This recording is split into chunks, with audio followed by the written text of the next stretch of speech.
Alors, je voudrais vous remercier tous et puis je voudrais vous expliquer de quoi il s'agit. Alors moi, ça fait 35 ans que je m'attaque à l'art pour essayer d'exprimer ce que je ressens. Et ce qui me touche beaucoup, c'est surtout la douleur que je vois autour de moi. Voilà. Bien, ça ne veut pas dire que je n'exprime jamais de choses gaies, la joie, l'espoir, etc. Au contraire. Mais disons qu'en ce moment, surtout, le monde me semble aller tellement mal que c'est ça qui est dans ma tête, c'est ça que j'ai envie de ça que j'ai envie de parler. Et je me suis dit, pourquoi j'en suis venue à ça? C'est la première fois que je fais de la taille de pierre. Je crois que ce sera la dernière aussi parce que c'est un peu trop dur pour mes pauvres articulations. Mais à part ça, c'est la première fois. Et j'ai décidé de tailler de la pierre, parce que c'est dur la pierre. C'est dur comme le monde dans lequel nous vivons. De finir par la caresser, enfin pour lui donner de la douceur. Et on m'a dit que la stéatite, c'était une pierre facile à sculpter. Alors je me suis acheté de la stéatite et effectivement, au début, quand on commence tout petit.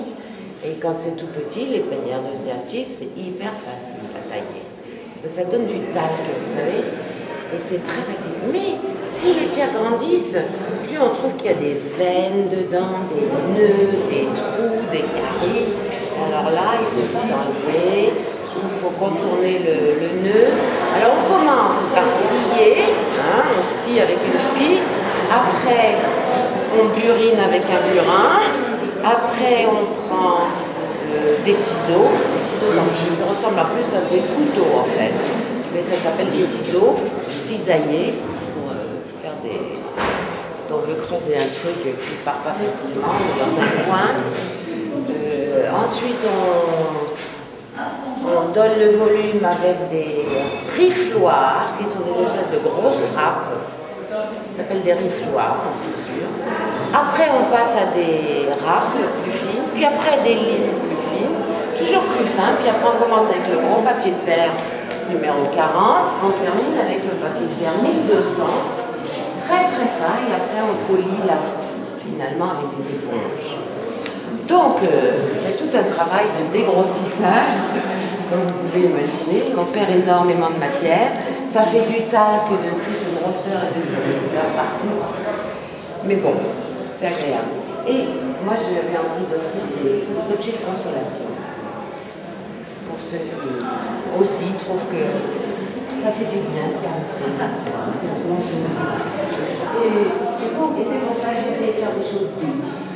Vous y verrez ce que vous voulez, ça n'a aucune importance. Ce qui est important, c'est que vous ressentiez quelque chose à ce propos, soit à propos de ma démarche, ma manière de ce que j'ai voulu faire, soit parce que vous trouvez ça beau ou agréable à toucher, je ne sais pas. Et puis, de toute façon, c'est vous qui l'interprétez comme vous voulez. Qu'est-ce que je peux vous dire d'autre? Qu'est-ce que vous voudriez savoir? Rien.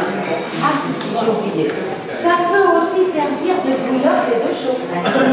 Imaginez-vous que la stéatite, tout ça c'est de la stéatite, une pierre qui vient de toutes les couleurs, qui vient d'Inde, du Brésil, de Chine, d'Australie. Il y en a un petit peu en Allemagne, un petit peu en Finlande. C'est une pierre qui a la propriété d'un excellent stockeur, emmagasineur de chaleur, entre autres. Plein de propriétés. C'est de ça qu'on fait le talc aussi, donc c'est aussi une pierre médicinale, etc. Et donc on met ça sur son poêle, ça devient tout chaud. Et donc après, d'ailleurs les poêles de luxe, ils ont tous des parements en stéatite. Et voilà, les chaufferettes et les bouillottes de luxe, c'est fait par des artistes. Et si jamais vous en achetiez une, vous feriez d'une pierre deux coups, n'est-ce pas? Bon. Bah, votre santé les amis, il y a un bar là qui vous attend. Vous vous servez comme vous l'entendez. Et puis je suis là. Hein. Ah, et un livre d'or à côté, c'est vrai, j'avais oublié, merci. Et puis caresser, allez-y.